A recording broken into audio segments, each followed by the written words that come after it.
thinking about what to say today, I realized that there's so much when you really put it all together in trying to connect degrowth, commons, climate justice, ecofeminist perspectives, and I've been learning a lot lately, inspired by Indigenous leadership in Canada on climate justice issues. Right?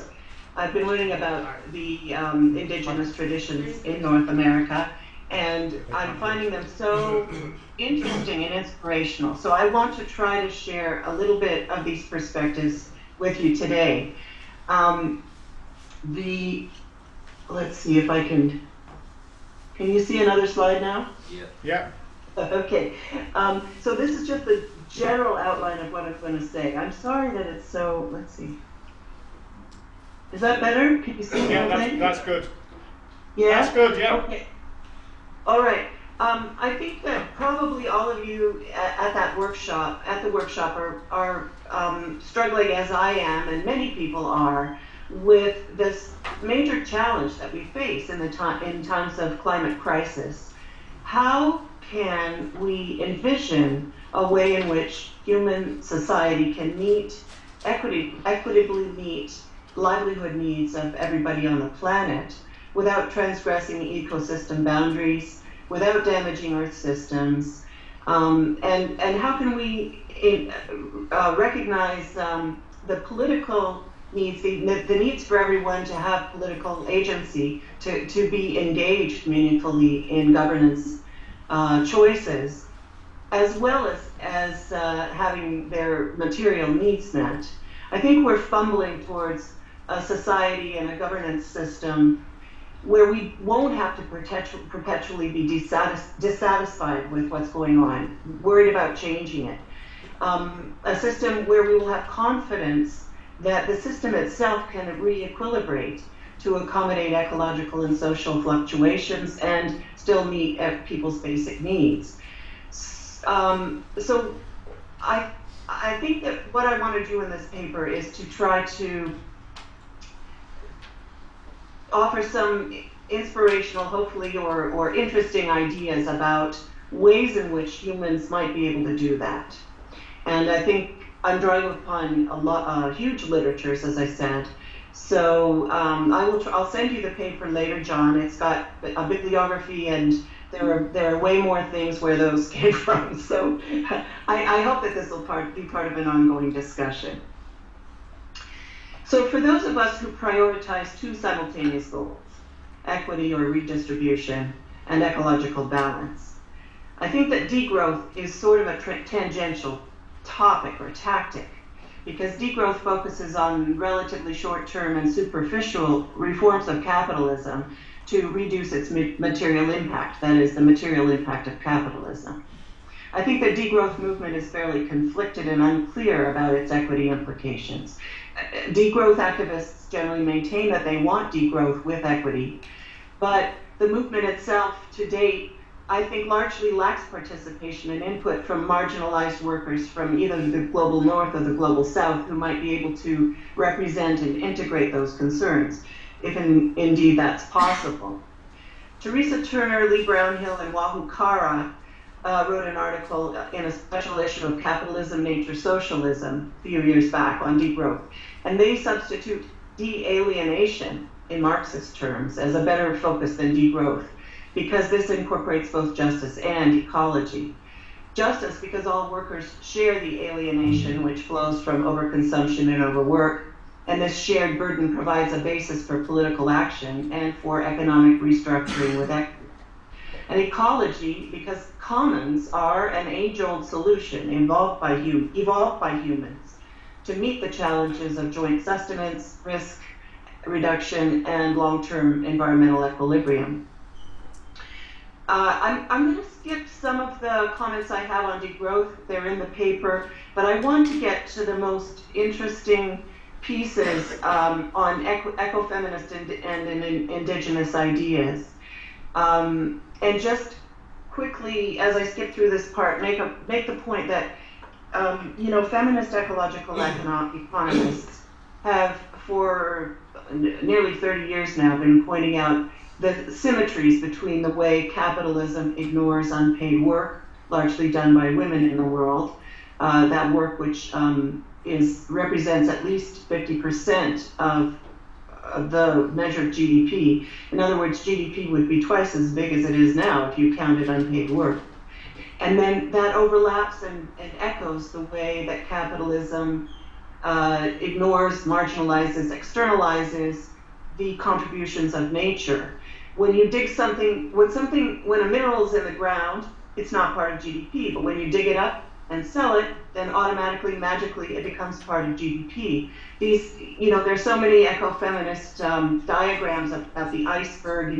The measured part of the economy is the part above the surface. The part below the surface is unmeasured, but it's supporting, and the measured part wouldn't be there without these unrecognized, except if you really look or pay attention to the right people, parts of the way capitalism works. And what I would like to posit or ask you to consider in this talk today is that commons are another piece of that unrecognized, hidden in plain sight. The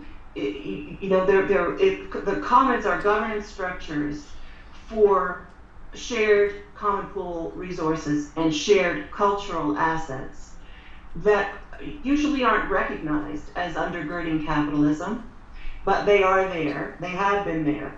They haven't been entirely enclosed, although capitalism is making good efforts to do that. And it's the people that are rebuilding and recreating and reclaiming those commons who are usually the marginalized people who are the most vulnerable to climate change. And commons are a way that people both in the global south and the global north can reconstruct some kind of resilience. So ecofeminists have been talking about this for a long time. I'm skipping down to the places where I can cite all of the authors who have talked about this. But first, let me just define commons. There's a huge literature on the relationship between traditional common pool resources, which have been analyzed by Eleanor Ostrom and many other people in terms of what the characteristics are for sustainable governance systems for those common pool resources. And then the literature is just ballooning now and into what Charlotte Hess calls new commons, which include a wide range of types of connections between groups of humans and natural resources, goods, property, cultural assets. Charlotte Hess says the new commons literature focuses on collective action, voluntary associations, and collaboration, while property rights and the nature of the good may still be important. There's a growing emphasis on questions of governance, participatory processes, and trust, and there's a groundswell of interest in shared values and moral responsibility. She says, a commons is a resource shared by a group where the resource is vulnerable to enclosure, overuse, and social dilemmas. Unlike a public good, it requires management and protection in order to sustain it. So this is all about how we prevent the so-called tragedy of the commons by controlling open access through strong social institutions. And that requires a high level of general civic consciousness, cooperation, the ability to listen and mediate differing goals, conflict resolution, flexibility, goodwill throughout society, especially in the context of social dynamism, climate change, and also social diversity. So Eleanor Ostrom said in her 2009 Nobel Economics lecture that this does not always happen, but it is possible. And she identified in her empirical research things like mutual knowledge and respect, a bounded system so that people recognize what the limits of the resource are, a history of regulations developed in a participatory way with enforcement so that people know that you can't violate the norms with impunity, and non-interference by higher orders of government in the local community's own governance system. I think there's a huge literature on this, as I said. Indigenous traditions are are very illustrative here because there are so many synergies between sustainable ecological practices, communal wealth sharing, and cultural quality of life. Legal scholars have commented about how collective rights are often affiliated with Indigenous peoples, and they're defined as rights held by groups. Western legal traditions draw heavily on Indigenous governance systems. The Canadian Indigenous legal scholar John Barrows has demonstrated the extent to which First Nations governance traditions have provided a foundation for the current Canadian law as part of a living, resilient legal system which works in the modern world. And even going back to 1986, legal scholar Carol Rose demonstrated that the legal status of commons is well represented, understood, and respected in modern Western legal traditions. There are so many types and advantages of collective property rights that their benefits remain unambiguous. And she called this the comedy of the commons, in the sense that the commons was not tragic but comedic because it had a story with many happy outcomes. I'm showing a few examples from Ontario of the way commons are now still being built and they still exist. So the slides are loosely connected, but hopefully will give you something to look at rather than me while I'm talking here. Okay, the Iroquois or Haudenosaunee Confederacy, which linked the Seneca, Cayuga, Onondaga, Oneida, Mohawk, and Tuscarora peoples, has been called probably the greatest Indigenous polity north of the Rio Grande in the 2 centuries before Columbus, and it's definitely the greatest in the 2 centuries after. The Haudenosaunee Great Law of Peace had 117 codicils, setting out ways of achieving political balance, requiring subsidiarity, and setting checks on authority. And it's been cited as the direct inspiration for the US Constitution. However, while they adopted Haudenosaunee protections for liberty and individual rights, which went far beyond European standards of the time, the US constitutional framers failed to incorporate Haudenosaunee traditions of communal property ownership. And arguably, they thus missed out on a crucial piece of the overall system's traditional, well-evolved constraints on individual wealth accumulation and thus political power. Indigenous worldviews provide rich insights into ways of organizing society to prioritize resilience, interdependence, trust, and ecological respect. The slide that I showed earlier of the potlatch is one excellent example, I think, where social standing is actually traded off against material well-being. You are more respected socially the more you can give away your wealth. And you see how that balances the accumulation of material things and thus and political power at the same time. Somehow the Europeans couldn't get their heads around the fact that you need to have that kind of a balance or trade-off if you're going to have a socially sustainable and materially balanced system. The Canadian government actively suppressed the potlatch between 1884 and 1951. And I think that shows the extent to which gift-giving and generosity are inimical to the selfishness and also the violence of capitalist expansion. In the Principles of Tsawak, an Indigenous approach to global crisis, the Umik, who is a Nuchalut elder, says, over time it was learned that gift-giving and recognition promoted balance and harmony between beings, that it obeyed what might be called the laws of the positive side of polarity. To neglect the promotion of balance and harmony between beings promoted what might be referred to as the laws of the negative side of polarity. These are not new ideas. Indeed, they are commonly held both by Western and Eastern morality. Generosity begets generosity. And by the laws of physics. To every action, there is a reaction. When two neighboring nations shared the same resources, whether cedar, salmon, or human, then it was obvious to the ancient Nuchalmuth that to neglect the act of recognition would open the way to conflict, while to observe the act of recognition through what I refer to as mutual concern would open the way to balance and harmony.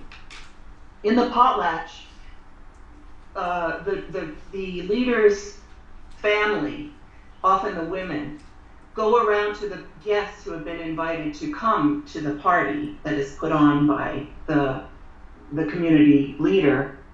And the first thing they say to the people is not, here's a gift. They say, I recognize you. I see you. There's a conversation between the people where the people are not supplicants who are coming to the party.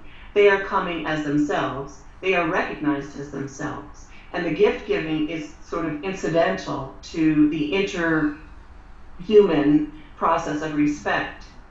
So, you know, it's so interesting, the more you learn about these traditions, which are not the same from one group to another, but they share similar values, I would say. Indigenous forms of resource management prior to colonization included burning forests to create grasslands for common hunting grounds in areas where people would normally come to set off on a canoe journey. And those are areas where medicinal herbs could be harvested. In other words, it's sort of creating a park where you're welcoming visitors of many different nations who you know will be coming through your lands at some point. Shasta and Hupa management of salmon fisheries in the west coast of North America through a combination of ritual, ceremony, taboos, respect for elders, and astute observation of the fish cycles over many years are another example. Also, there's Cree oral history to transmit knowledge of long-term cycles and caribou herd fluctuations. And there's Anishinaabe myths and stories which convey knowledge about interrelated natural phenomena, along with human dependence and humility. All of these practices depend upon shared cultures, resource use by groups for the benefit of the whole collectivity, and limitations, not just on individual consumption and wealth accumulation, but on overall human consumption, when necessary, to preserve the natural resource. And I think these are great examples of effective and sustainable commons governance.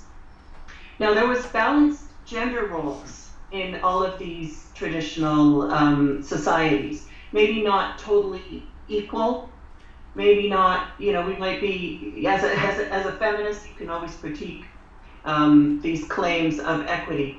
But when there are general gender roles and social domains, which are seen as interdependent and all necessary for the functioning of the society, it's interesting to recognize that these kinds of balance also have undergirded the ability of Indigenous women in North America today to take a leadership role. Aboriginal women are those responsible for water and life transmission in all Indigenous societies. And so they're responsible, you know, socially responsible for leading powerful grassroots environmental movements. Indigenous chief and activist Arthur Manuel, who died just a few weeks ago, comments in his book Unsettling Canada, A National Wake-Up Call, that women have long held leading roles in Indigenous activism, land rights, and the environment. So at the 2014 People's Climate March in New York City, it was headed by Indigenous leaders, including Melina Lebucan-Massimo. And she commented on the connections between the breakdown in systems that allow violence against women and systems which allow violence against nature. She said, I think when we don't deal with both of those issues, we're not ever really going to resolve the issue of the colonial mind and the colonial mentality and the values of patriarchy and the values of capitalism that essentially exploit the land and exploit our women. And there's a Feminist Wire website, which is a voice for Indigenous women's activism. And on that website, it says, Indigenous women activists and academics have shown how the foundation of contemporary capitalism was contingent on industrial resource extraction of Indigenous peoples' land, which was also simultaneously fully reliant on disempowering any positive ethic towards nature and women. This was achieved by installing European forms of gender relations and dismantling women's power, aided by the appropriation of Indigenous women's bodies. Residential schools were perhaps the strongest tools in reinscribing balanced gender relations of North American Indigenous matrilocal societies into the unequal ones of patriarchal models imposed by European colonizers and settlers. For the women's contingency in New York City at that climate march, the centrality of resisting the colonization of Mother Earth, Terra Madre, and Pachamama is paramount.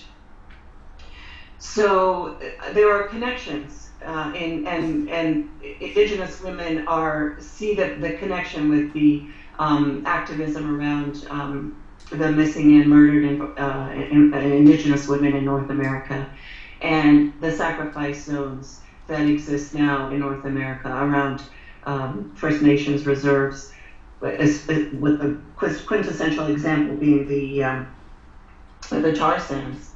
And also another sacrifice zone that is in Louisiana near the oil, where Hurricane Katrina and the offshore crisis occurred a few years ago.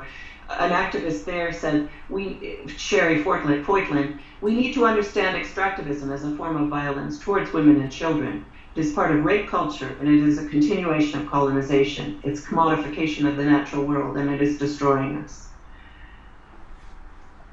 I think my time's almost up, isn't it? So I want to get to commons, ecofeminism, and climate justice. The cooperatives and commons are more prevalent and more important in assuring people's livelihoods globally than many may realize. The United Nations has estimated that the livelihood of half the world's population is made secure by cooperative enterprises. Mutual aid, utopian communities, grassroots collaborative economic initiatives, and co-ops allowed Black Americans to persevere in finding alternative economic strategies to promote economic stability and economic independence in the face of fierce competition, racial discrimination, and white supremacist violence and sabotage. Jessica Gordon-Nembhard has just published a new book about, it's called Collective Courage, A History of African American Cooperative Economic Thought and Practice. I don't know if you can just see my slides on me, right? I have the book right here. Okay, so I think that there are cracks in the system. People everywhere are trying to rebuild commons and seize this this opportunity to create resilience for themselves, and some are more desperate than others. Over the weekend, I visited the Six Nations Reserve, which is the little bit of land that remains from the huge tract of land, almost the size of Gambia, which was given by the British Crown to the Haudenosaunee Confederacy in the late 1800s because of their participation in support of the British in the American Revolution. And the other picture that I was trying to put in a slide here is Six Nations stand in support of the Sioux No Dakota Access Pipeline. So they're still actively. This is right outside the Six Nations headquarters there outside Hamilton, Ontario. So Dene activist Glenn Coulthard, in his book Red Skin, White Masks, speaks about the hope and the promise of commons. He says, what must be recognized by those inclined to advocate a blanket return to the commons as a redistributive counter-strategy to the neoliberal state's new round of enclosures is that in liberal settler states such as Canada, the commons not only belong to somebody, the first peoples of this land, they also deeply inform and sustain Indigenous modes of thought and behavior, profound insights into the maintenance of relationships within and between human beings and the natural world, built on principles of reciprocity, non-exploitation, and respectful coexistence. By ignoring or downplaying the injustice of colonial dispossession, critical theory and left political strategy not only risks becoming complicit in the very structures and processes of domination that it ought to oppose, but it also risks overlooking what could prove to be invaluable glimpses into the ethical practices and preconditions required for the construction of a more just and sustainable world order. I think he's saying that we can't just take indigenous ideas and apply them to what's basically a colonial system still. What is required is to uproot settler understandings and educate ourselves about what that colonial past has meant and how it continues into the present. So by colonial, I mean industrial, fossil fuel-based. The idea that we all, or some people, have a right to a personal transportation pod that burns fossil fuels and spews carbon into the air. We can create different, healthy, durable, and equitable ways of living on the earth. We settlers do need to help each other see how change is positive, not just scary, in order to make sure that the changes don't unfairly hurt the most vulnerable. I think for feminists, this is particularly important and particularly challenging. I just want to read up one other comment by an eco-feminist Indigenous woman about this topic. She says, her name is Lindsay Nixon. Indigenous feminists know that mainstream feminism predominantly represents white settler feminists who, more often than not, choose to ignore the ongoing processes of colonialism from which they actually benefit. Ecofeminism that appropriates indigenous environmental knowledges often fails to fully represent what environmental justice means to indigenous communities. What is often ignored within these analyses is how neocolonial state violence, compounded by exposure to environmental contaminants, is embodied in very specific ways for indigenous women and two-spirit peoples. It's true that indigenous communities are disproportionately affected by environmental exposure, as their communities often share close proximity to mining sites, military bases, the release of pesticides, and other sites of environmental contamination. However, indigenous peoples have again and again described how solutions to the effects of environmental contamination need to extend far beyond the return on land, which often streamlines settler solidarity movements. If ecofeminists truly want to engage with indigenous feminism to legitimize their own movements, they must first engage with their own positionality and privilege as settlers, a positionality on which the continuation of settler colonialism and the ongoing genocide of indigenous peoples are prefaced. Furthermore, indigenous peoples don't need savior feminists defining what strategies must be used to address environmental contamination within indigenous communities. Environmental violence has far-reaching consequences, including those that can be seen in the reproductive lives of indigenous peoples. What indigenous feminists want from ecofeminists is simple. Sit down, be quiet, and listen.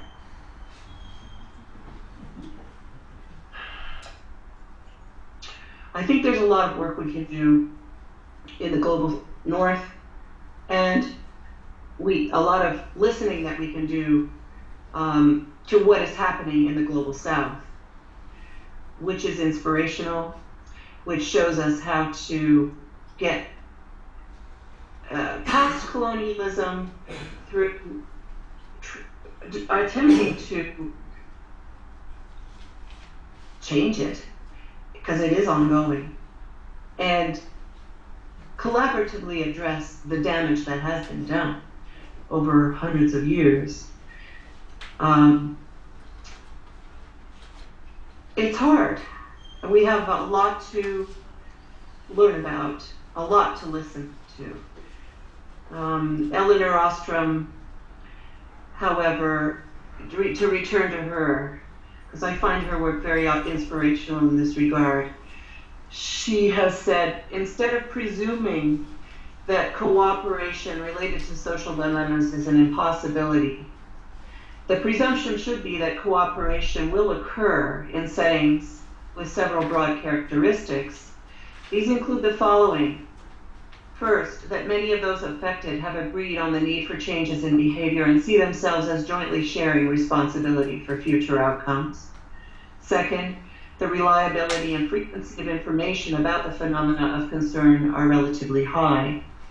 Third, participants know who else has agreed to change behavior and that conformance is being monitored. And fourth, communication occurs among at least subsets of participants. I mean, these don't seem impossible standards for us to meet, and it all centers on listening and mutual respect. So I think that we can start where we are. We can continue to try to do research, educate, organize, advocate for transparency and democratic governance. We can attack cronyism and corruption. We can try to build broad, respectful, inclusive political alliances. We can try to build skills for sustainable commons governance at the local level, recognize and expand existing new commons, foster the many synergies among equity, redistribution, social belonging, diversity, shared provisioning, and ecological care. And we can find lots of inspiration in Indigenous and ecofeminist traditions. But the first thing we have to do is address the injustices that are ongoing, based in colonialism and the movements that at the same time enclosed a lot of commons both in Europe and in its colonies, made it possible for capitalism to grow, and created the political situation that has allowed the obscene levels of economic injustice that exists now in the world. So that's what I have to say, and I would like to discuss all of this with you.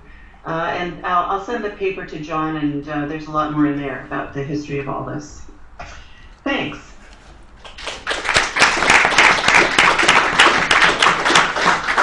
Thanks very much, Ellie. And if you send it, I can send it round to the participants and the other speakers. I'll do it next row. Yeah. What I'll do. What we're going to do now is Sherilyn, as you know, can't be here because she's ill. But Matt is going to stand in and give his spiel on her comments, and then we're going to have Bina to come up as well and give some comments. So you're going to have both Sherilyn via Matt and then Bina, and then we're going to throw it open to the audience in general. The way, as I said, we're going to have to run this is people are going to have to come to put their hand up, come to the front. And we'll do a queue like we did with Mark yesterday, and that worked quite well, I think. Okay, so over to you, Matt. If I close the slides, then can you see me? We can still see you. We can still see you. We can. Yeah, leave the slides. Leave the slides on. Yep. Now I don't know how to get them back. Right. I don't know how to get it back. Don't worry too much. If you can't do that, then if you can clip out of the shared machine. Yeah, that's what I should try to do. Do you want to come and say? We'll get the instructions to you how to do it. I'll come up again. It's the same as. What? Is it so she closes the share screen, yeah? So we get email back here, okay. Hiya again. Hi. Yeah, so actually if you click on the plus button, yes, that's right. Yeah. There you go. Hey. Yeah, excellent.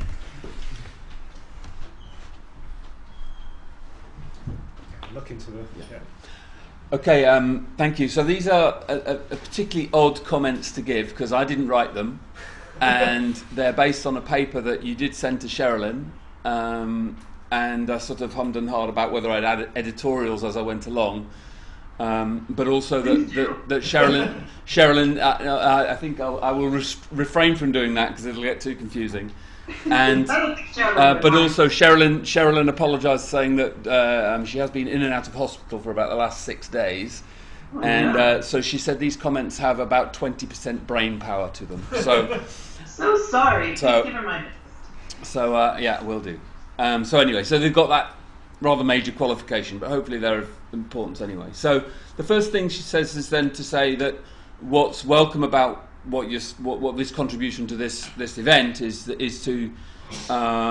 there is all sorts of important work to be done to include other voices, traditions, insights beyond class and poverty, which do tend to get included and have been included into the workshop so far, into these sorts of discussions and debates about the connections between economic growth, degrowth, and climate justice. And that your paper is right to point out that the field is overwhelmingly dominated by Anglo-Europeans, most of whom are men. So she's, in the light of that, she says, please, she says in particular, actually, some of the commentary on degrowth in one of your appendices for the paper is specifically she calls on for us to look at when we get it sent round by John. So then she says ecofeminist insights, and she would not call them traditions that are on a par with indigenous traditions, as in your title, but treat them as insights rather than traditions, are many, but she would take as the most relevant that what is common to all living species is an inevitable dependency. Being dependent on others, human and non-human, for life, both a basic life and a good life, is inescapable, and there are no techno fixes or substitutions possible for that. Secondly, that human reproductive labour, which is feminised in most cultures, including most indigenous cultures, and this might be a point of contention between you, I'll come back to, and ecosystem processes are mostly treated as externalities and free subsidies to capital.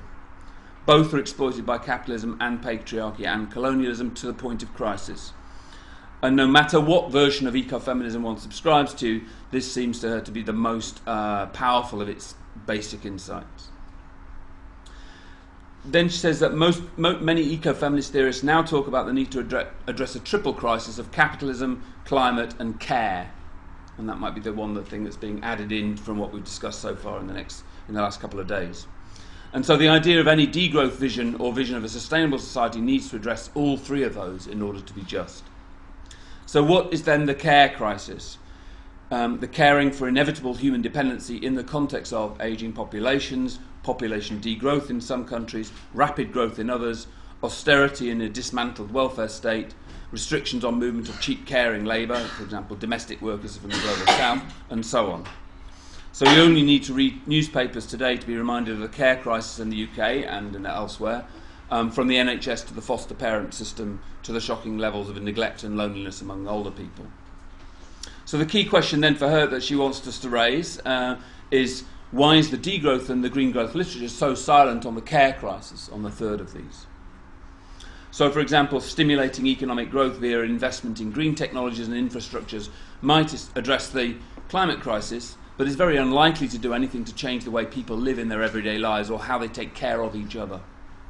There seems to be no recognition that by ignoring the care crisis and getting all excited about jobs in renewable energy and green infrastructure, we'll turn a blind eye to the gender division of labour. Feminists have been rightly scathing of the UN's green economy agenda for focusing on the potential to boost employment by investing in green tech, and who works in green tech, mostly highly skilled engineers and those working in trades and professions which are male dominated. It's important also then she wants to insert a sort of extended footnote explaining the contours of your own ecofeminist approach. So I dare say, this is Sherilyn, I dare say, most people in the audience will not know what you mean by that, and some in the room will have preconceived ideas that have not been renewed since the 1990s. And she's in particular wanting to sort of make sure that people are aware that a version of what was critiqued quite heavily in the 1990s as having a sort of with lots of images of sort of earth goddesses and so on is not particularly representative of how ecofeminists think today. And so there's important insights from feminist ecological economics, ecofeminist political theory that need not to be sort of thrown out with the bathwater from a sort of oversimplified version of what ecofeminism is. So that's the sort of, I think I take to be her sort of overview comments and reaction to the paper that you sent her.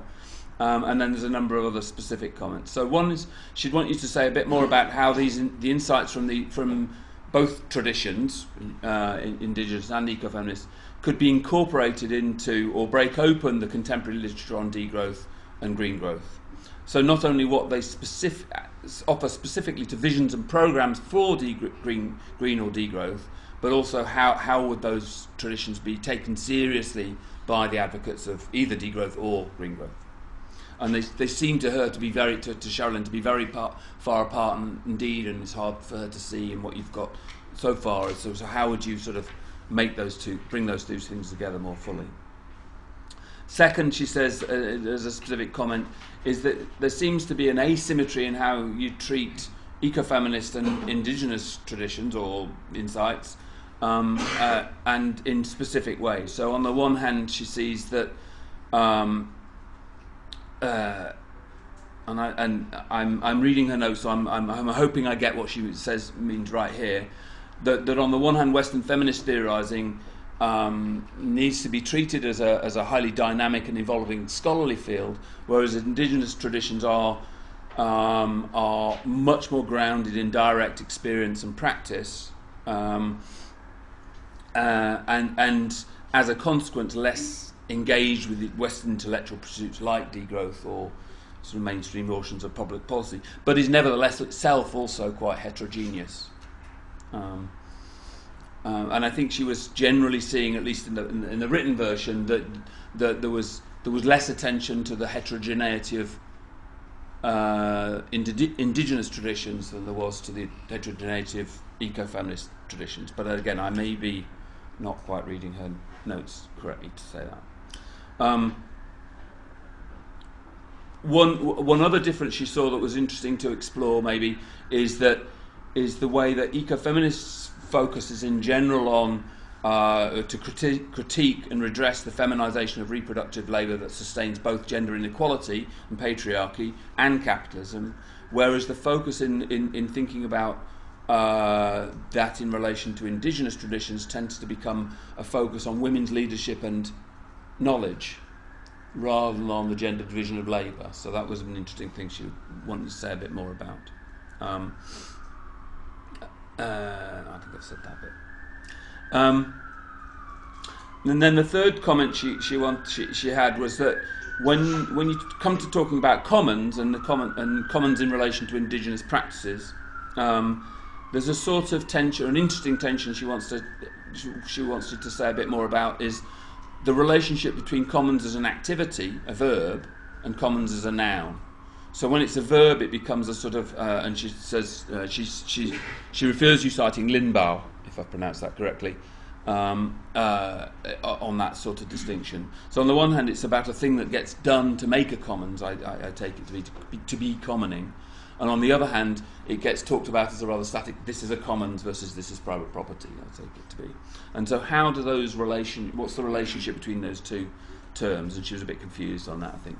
So she then cites Lauren Berlant to say we always need to ask the question, what is common in the commons?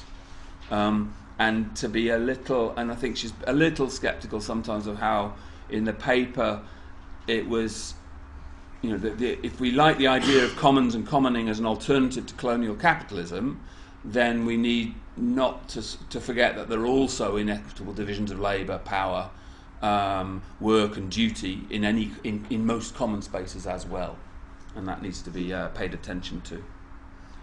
And I think I'll just finish with one final one that she brings up, which is just a simple question: is where is the non-human in the discussion of climate justice in relation to these traditions? Both of these sorts of traditions of thought are fundamentally different from the orthodox political economic thought by always including an interspecies ethic. And so to what extent has the non-human appeared in the discussion of climate justice and growth in this seminar at all? And that may be a question for all of us, not just you. So I hope I've done some sort of vague justice to Sherilyn's thoughts there, and I'll pass over to Bina. Well, do you want to show? You let me. Oh, right. Yeah, Bina, go. Bina, go. That's right. So,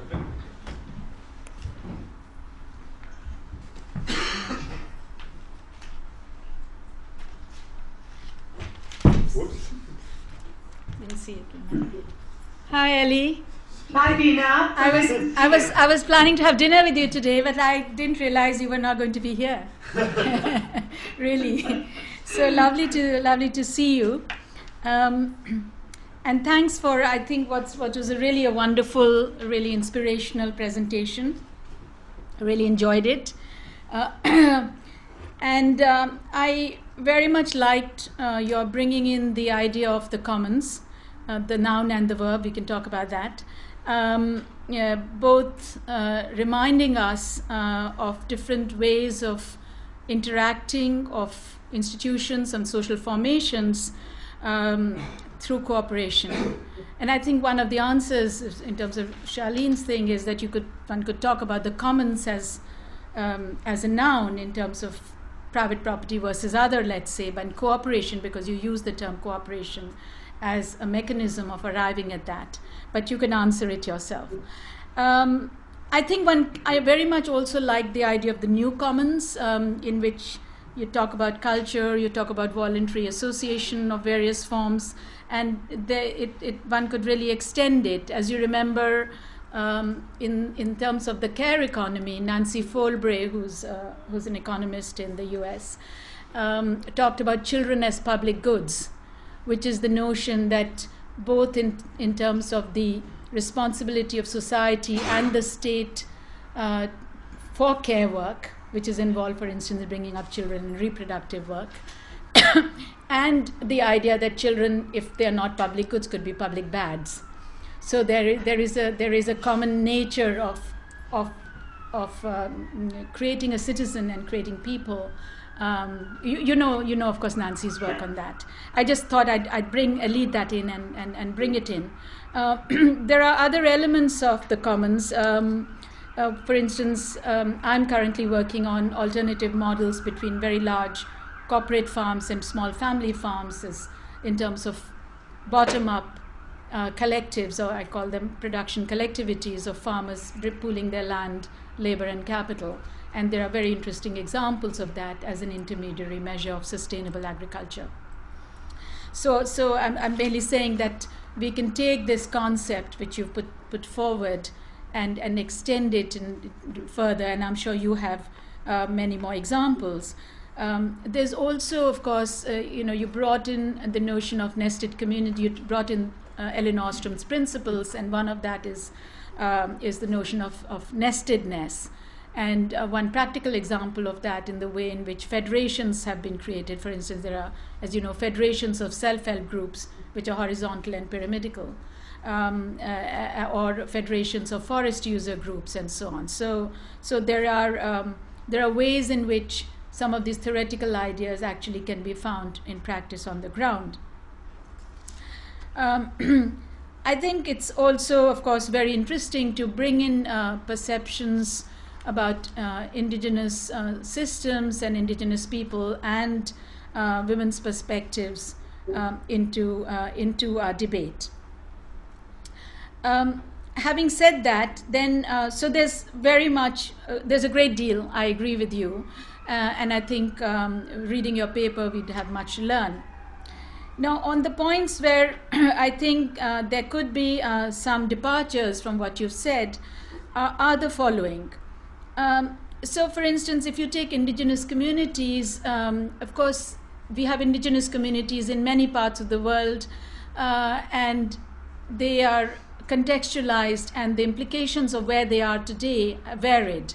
So you're talking of the Canadian context, but if you see, say, indigenous communities in South Asia, what's happening is that class has very much emerged within indigenous communities because of various forms of colonial and post-colonial interventions. You have exploitation within indigenous communities. So you have elements of the indigenous communities who exploit others within the indigenous community. I was very much struck by this when I was doing field work in northeastern India and Meghalaya, which historically was as close to primitive communism as you could imagine, where land was not private property. There was slash and burn agriculture. It was matrilineal, matrilocal, and people would shift. It was shifting agriculture with a cycle of 30 years, or 100 years earlier, and then it got reduced. So, when I visited it in the 1980s and later, it was very much had become much more settled agriculture. Private property had developed, and there was a class society, and there was exploitation within it. So I'm saying that what we understand to be indigenous and indigenous understandings have themselves eroded over time, and I'd like you to talk a bit about that.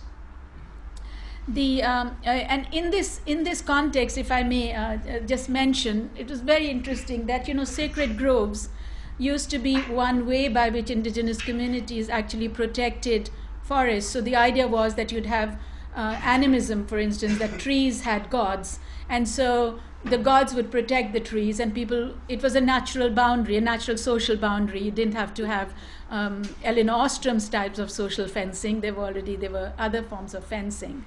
And then what you're finding is, it was a colleague of mine, when they went to the Himalayas, they find that there are these sacred groves, but it's a graded system. So the community has said, dear God, we're giving you this forest for 4 years, and then you go further up, we're giving you this forest for 10 years, and that's the period of time. They have some calculation of some discounting mechanism, not standard economics. And that's the period they gave over the resource to the gods, which means that guys around you stay out of the sacred forest for that period of time. After that, we give ourselves the right to be able to extract from it.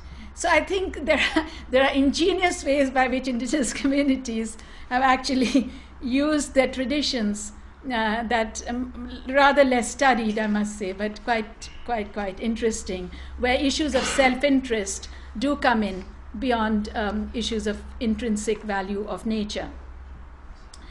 Okay, then we come to the ecofeminist part. As you know, I was one of the, as Charlene has mentioned, the 1990s. I wrote one of the earliest critiques of certain strands of ecofeminism in 1992.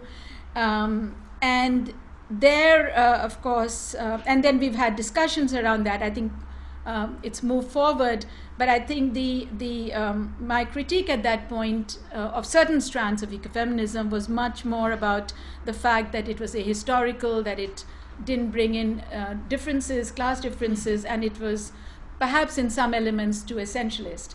And I posed, you remember, Ellie, the concept of feminist environmentalism, by which you recognize that people's relationship with nature and their knowledge of nature and their value of nature is mediated by their material reality. So their class positioning, whether they're rural, urban, and so on and so forth. So I would pose a question. It would be very interesting to see how you today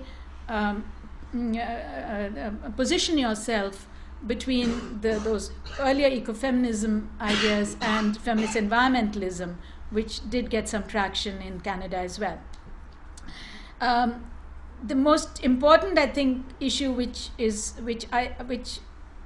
bothers me is really the necessity of not saying difference is equal, and to recognize that there are serious material inequalities that women face, even within indigenous communities, apart from reproductive labor, which Charlene has talked about. But even if you take, I don't know if people here have read Caroline Merchant's The Death of Nature, which is a wonderful book which talks about many of the things, in relation to how the scientific revolution moved us from the idea of nature as more of the Mother Earth, as an entity in itself, if you like, and the way human beings and scientific revolutions have violated that. So, but the inequality issue was not dealt with either by Caroline Merchant. So this is an important question I pose to you. I'll finish. So finally, I mean, there are of course questions that this workshop has been debating, which is this whole question of green growth and what we have to say. And I think what, in my understanding of what Ellie, you're saying, is to bring in the notion of cooperation more centrally. Because if we're talking about the local commons, or we're talking about the global commons, or we're talking about interaction, we are talking about both. We are talking about forms of cooperation, and what are those principles of cooperation which might differ when you move away from the local commons? How do you conceptualize that? How do you theorize that?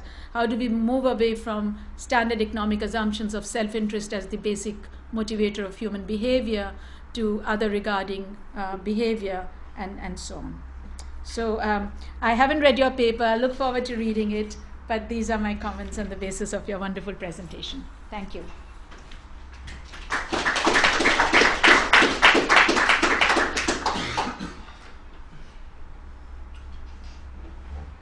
Do you want to respond, Veena? Oh, sorry, Ellie. Yes. That's a lot to respond to. Yeah. I guess I should start with the points that Sherilyn made, and then move on. And I hope we have time for a general discussion as well, right? Yeah. So I don't want to take too long. I think Sherilyn's quite right that I'm talking about ecofeminist insights, not traditions, and there's not really a close parallel in the way that these ideas are. It's sort of, vegetable soup. They're all thrown into the pot. Some are insights, some are traditions. I think that her question about what is the relationship to degrowth, I think that the paper that I'm going to send you might be clearer on that than what she got out of the paper that I sent earlier. But what I was trying to say is that if you start by saying degrowth itself is sort of tangential to the point, which is more about distribution, equity, and I agree with Veena that different is not equal, that there's always inequity questions within any group of humans that you want to talk about, but the emphasis has to be on the distribution and justice and ecological sustainability and fairness in how people's work and contributions to the governance system and to the society is treated, rather than on degrowth itself. In other words, I was just saying, yes, I know this workshop's partly about degrowth, but I don't want to talk about that. I want to talk about distribution instead, or de-alienation, as Teresa Turner and Lee Brownhouse say. There's definitely asymmetry in how Western ecofeminism tends to be transmitted, at least, what we have to draw upon about Western ecofeminism tends to be more scholarly than Indigenous work does, because there are so few Indigenous people in academia commenting on these things. I think that asymmetry is changing, and I think that ecofeminist work, at least the kind that appeals to me and that I find most compelling, is ecofeminist work that is grounded in practical action, that does involve community activism. And most of the stories in a lot of the resources that I used for this paper are about ecofeminist connections with women in the global south and in the global north who are working to change things. So I think that maybe Sherilyn understood that asymmetry in a different way than I meant it, and I should pay attention to that as I revise this paper. I appreciate that comment. I think that Indigenous traditions are certainly grounded in practical work and activism, as they are about the preservation of Indigenous cultures in the face of the ongoing onslaught of colonialism. And that relates to something Veena said too, about how there's been an erosion over time in Indigenous cultural protections against selfishness, against violence within the group, and exploitation.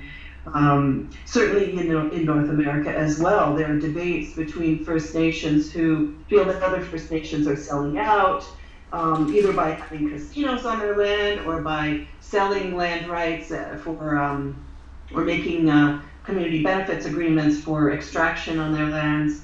And there are others that are more hardline and say, no, stay out. We'll manage our own thing. Basically, leave the oil in the soil.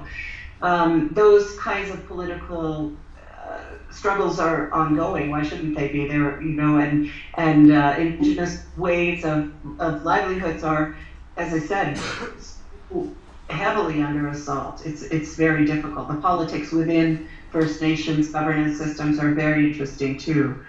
And so in that sense, what I was really talking about by drawing on historical sources is trying to look back to the time when the governance systems were actually successful in maintaining ecological resources, as well as attempting to maintain a political balance. For sure, that is in play and contextually difficult to talk about now, especially since I'm not an Indigenous person. I think that it's important to listen to voices themselves, of people themselves who are managing these things, rather than trying to comment on them from the outside and from a more Western settler perspective. Sherilyn talked about the feminization of reproductive labor as being emphasized in my ecofeminist part, but not in the Indigenous part. And I think that as you learn more about Indigenous lifeways, at least North American Indigenous lifeways, you gain respect for the ways in which something like care work is incorporated in both men's and women's traditional roles. Although you could say separate but equal, ha ha ha, it's never equal.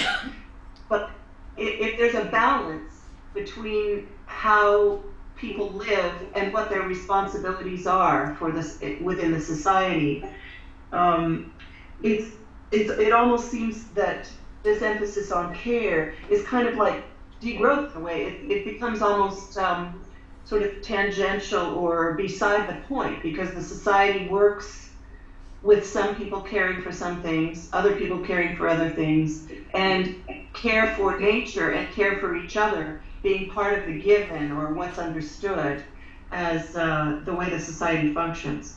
So I would say that I would encourage everybody to read as much as you can about Indigenous cultures.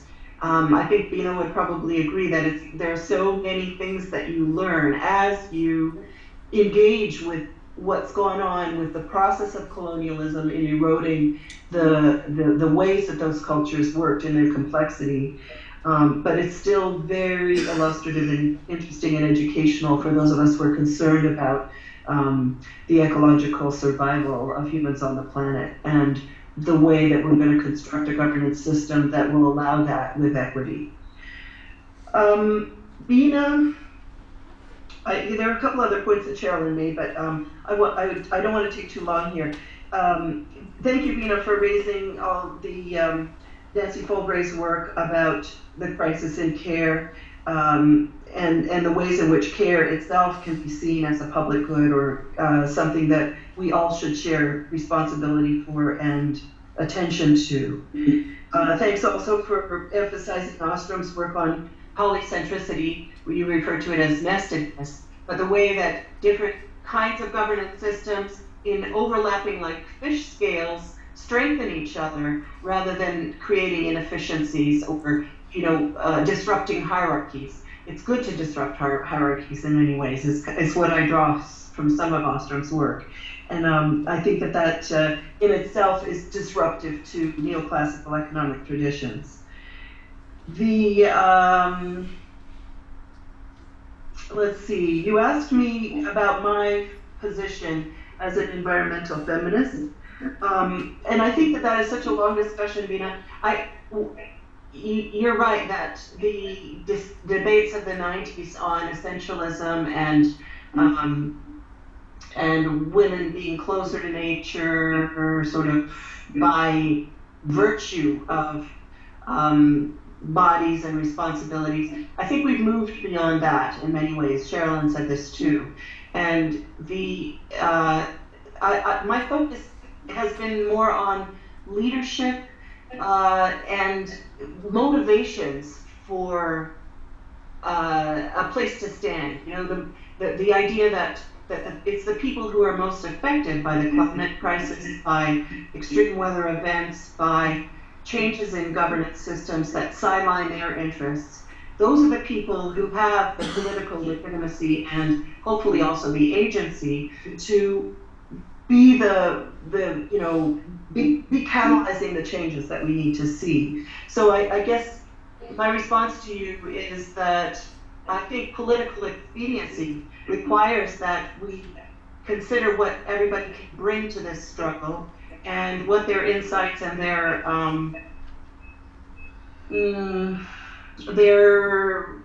claimed space for political action can be.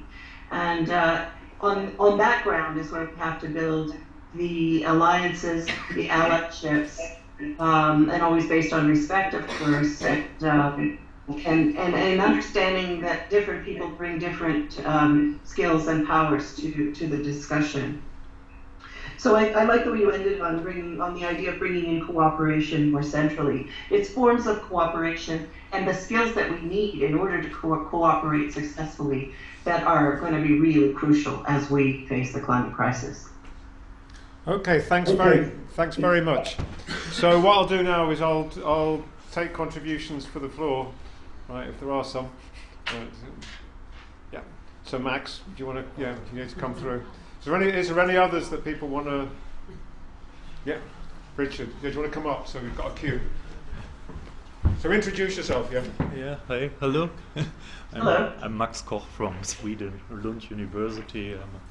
I was here at the workshop wondering. Speak up, Max. Oh, sorry. I was here at the workshop wondering a little bit of a possible role of the state in degrowth or post-growth transformation, and I did not assume that the state should play the only role. But you were also talking. I mean, the commons are obviously very important, and I think historically states have mostly been active in enclosing the commons and doing away with them. Yeah. So I'm to some extent aware of that. But do you see some kind of more productive role of the state in such a governance framework you were mentioning, so that the state may actually even help commons to survive or even expanding them? I mean, but if not, all right. Thank you. Yeah, no, thank you. In North America, we're facing basically a withdrawal of the state from engagement with public goods in general, with protecting things that even traditionally were state-run, state-managed. I think as long as the state is serving as a collective governance function, it's doing something good, and it can be, and it can work in alliance with commons. So yes, I agree with you that there is a positive role for the state. Now in Canada, for example, the tar sands extractivism is heavily subsidized by the state.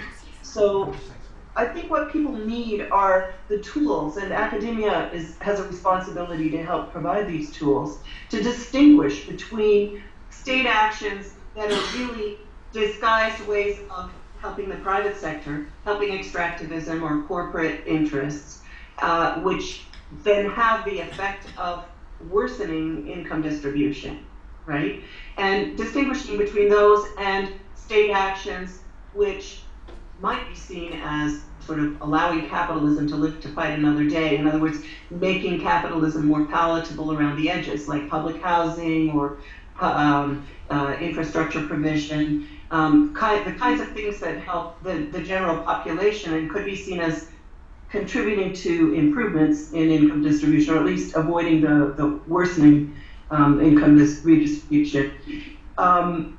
So I think that it's that kind of discrimination, also on tax havens and what happens to tax revenues, and to what extent does the tax structure of a society contribute to a more equitable society or a less equitable society.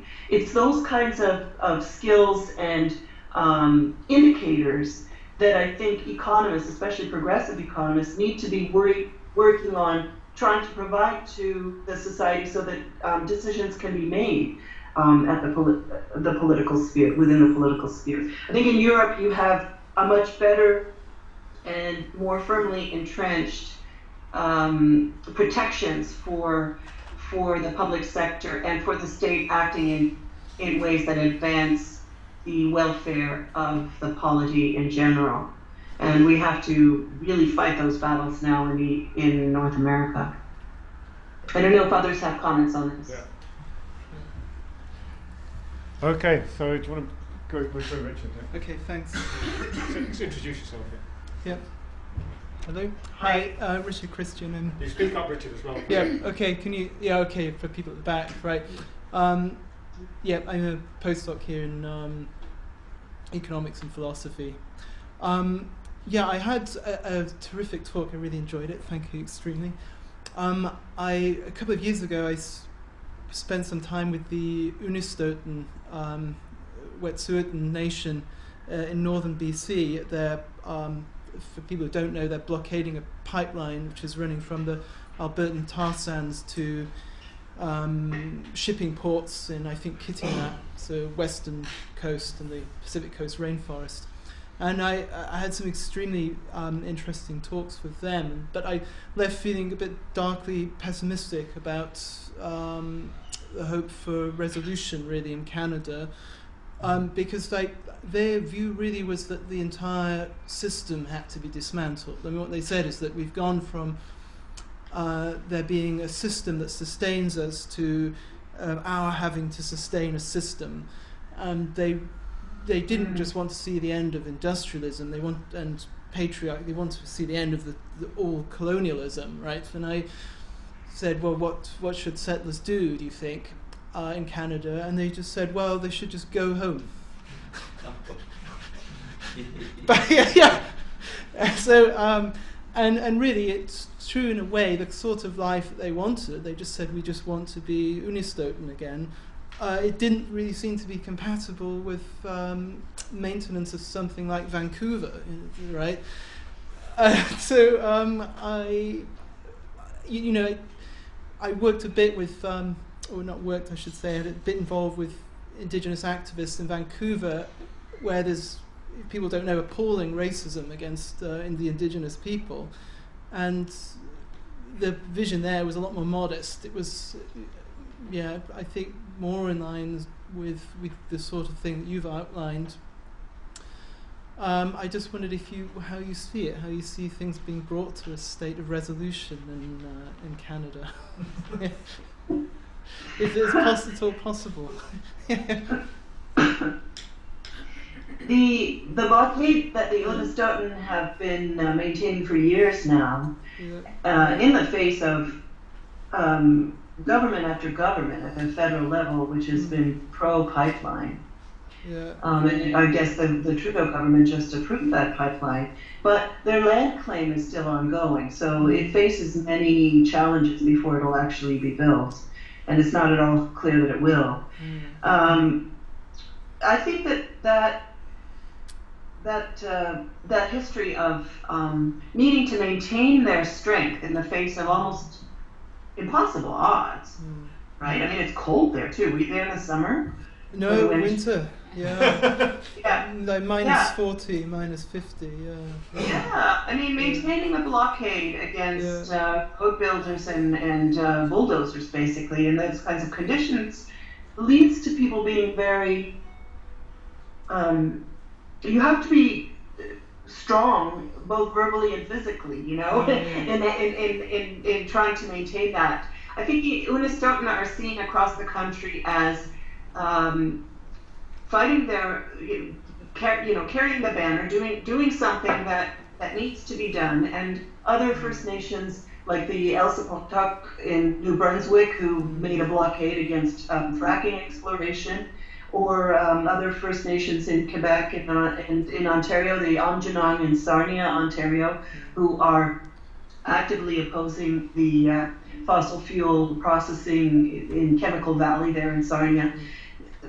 Many First Nations are fighting through struggles the best way they can, and I can see it as understandable that they would say, just go away. You white people, you settlers, need to be fighting the battle in Ottawa, so that we don't have to fight so hard here. If you're really allies, this is not the place that you're most useful.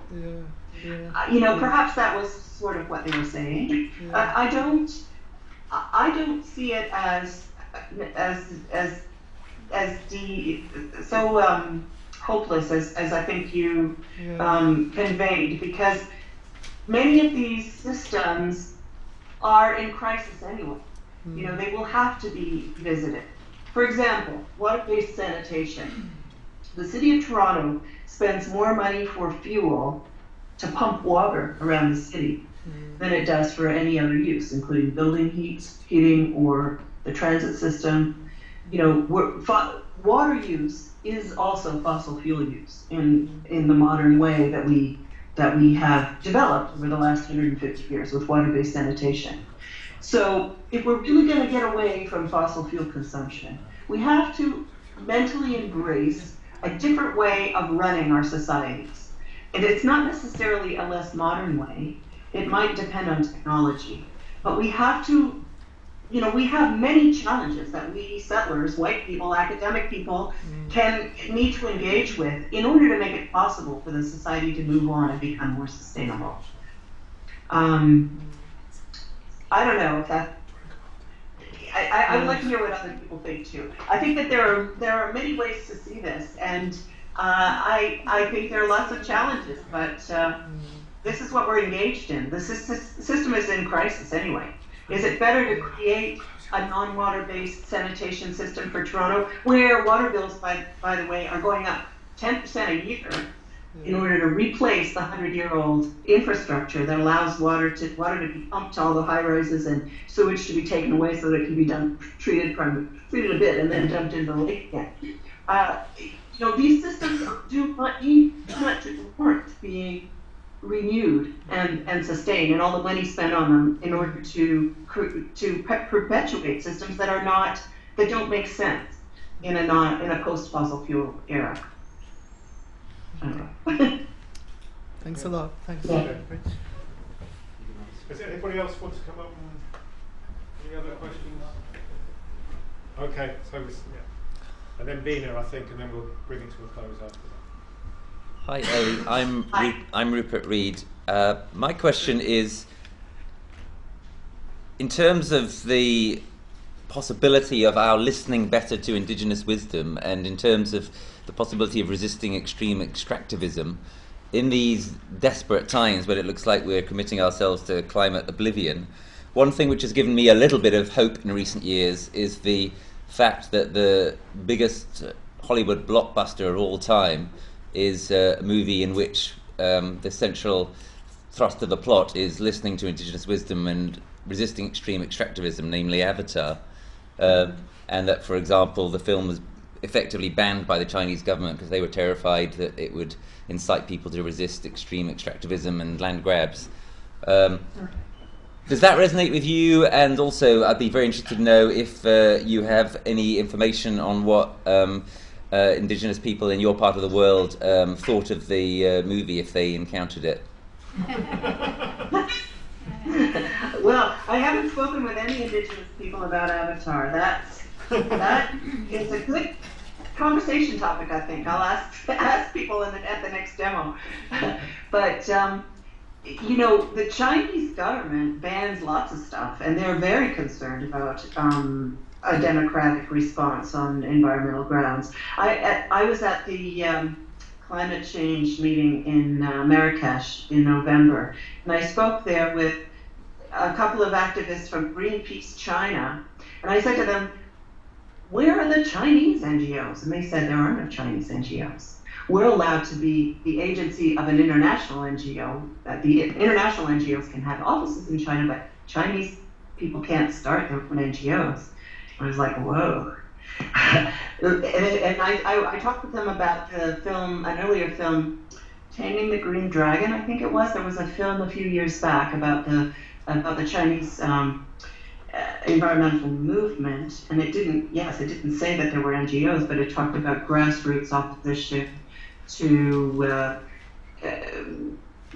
deforestation and also water protection. And it seemed to me that film was very positive in that it quoted leaders at the level of the Chinese government as saying, you know, that they supported environmental protection. But this Greenpeace activist I was speaking to in November said that film was banned by the Chinese government. They really don't want anybody talking about environmental protection, whether it casts the government in a good light or not. And I think this is very sobering, because the solar panels that we use, I put solar panels on my house last year, and they're manufactured in China, and you know, the purified silicon that's required for a PV panel, for every ton of purified silicon that's made, 4 tons of very toxic silicon tetrachloride are produced. That, if you dump it on the ground, makes the ground infertile. I mean, there are so many linkages between the way we want to transform our economies in the possible era and the environmental implications and the sacrifices that are being created elsewhere in the world. I think we need to really understand in a product lifestyle systemic kind of way what's going on here. I'm getting away from your question, which was about films. I think that you know, we must see each other as allies. We are allies with Indigenous people in North America. We are also allies with the people in China who would be forming environmental organizations if they had those political rights. I think that one of the greatest crimes that has happened in my lifetime was when Clinton allowed China into the GATT, so that, you know, which was just a few months after Tiananmen, right? The idea that political rights and freedoms are an essential part of being able to govern your own polity and your own space in the world has been lost. That is neocolonialism. There it is, right there. We have a lot of responsibilities. Thank you. Dina, do you want Yeah. to?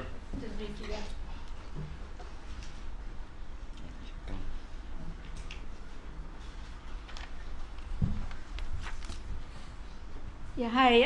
I actually wanted to address the question about state, the role that the state can play to help the commons. So obviously, the state can play both an enabling role and a disabling role. And we've seen, I mean, we're discussing China, so there are many ways in which the state can disable. But I think the interesting ones are where the state has played an enabling roles in either protecting or recreating the commons. And the example I gave you earlier about community forestry is one of those, which is that the state recognizes state failure and therefore brings in civil society and communities to say, okay, we haven't been able to do it top down, and you guys could do it. And so all these examples of, for instance, when I was studying them, there were 84, this was really early 2000, 84,000 community forestry groups across India. There were 10,000 in Nepal and so on. And these are enabling mechanisms where you create laws, where you open up the spaces, you say, okay, we give over degraded forest land to communities, you manage, and so on. There are other examples where you have civil society and the state. So Nepal has the world's only federation of forest user groups, which is national. So every single forest user group across Nepal is then represented in their elections. And they played a great role as a mediator between state to take up the interests of forest user groups with the government against logging, against various other things. I think where we need to theorize more is really the context in which the state is pushed to play an enabling role. The particular, not just the larger instruments of democratic functioning, but also the ways in which local institutions function democratically and their civil society interactions. I just want to say that, it's always striking to me that's what visible is also what civil society takes up. And Ellie, you tell us. Because there's so much cooperation around surface water irrigation. And Eleanor Ostron's examples were really much more about surface water irrigation. And yet you have the complete degradation of the commons in terms of groundwater. Look at the decline in groundwater in the Indo-Gangetic plains, in the deltaic regions. It's just horrendous. And it has to do, where is the civil society action around that? Because you have completely zero taxation policies.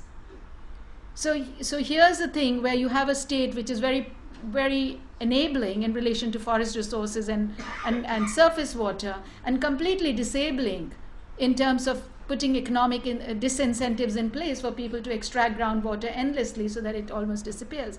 So I think we need really, it seems to me, much more theorizing and understanding the political economy understandings of how these institutions function. Finally, on avatar, I don't know how many of you know that the word avatar is actually a Hindi word. Do you know that? Yeah, which is God reborn on earth.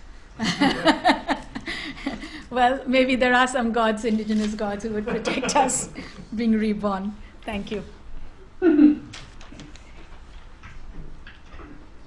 Thanks, Bina. That's great. Do you want to, I think we're going to close. If you've got any final comments you want to make, Ellie, that would be great. And then it's getting very late here, and I think people have had a long 2 days, and it's been a great conversation. So, yeah. I can't imagine how you're still, articulate over there, because it's quite late in the day, must be. I'm looking forward to all the PowerPoints and a little bit of a summary of what you've all been discussing. I think that Bina is exactly spot on. And what I was trying to say earlier was that if we can develop the kinds of indicators and intellectual tools that democratic societies need in order to make that judgment whether states are enabling or disabling commons. And if we can name the commons as something that's very important to protect and rebuild in times of climate crisis, then we'll be empowering people at the local level and at all nested levels, rising up to the federal and hopefully also the global level, to be able to use political agency effectively based on a knowledge and a recognition of what states may not be doing and what individuals may or may not be doing to advance the construction of commons that will help people be more resilient and live in a more resilient way. And that is obviously closely tied to the way the governance systems work. So yes, thank you. And I think that we're all probably engaged in that endeavor now, right? Yeah, so thank you very much, Ellie. It's delightful.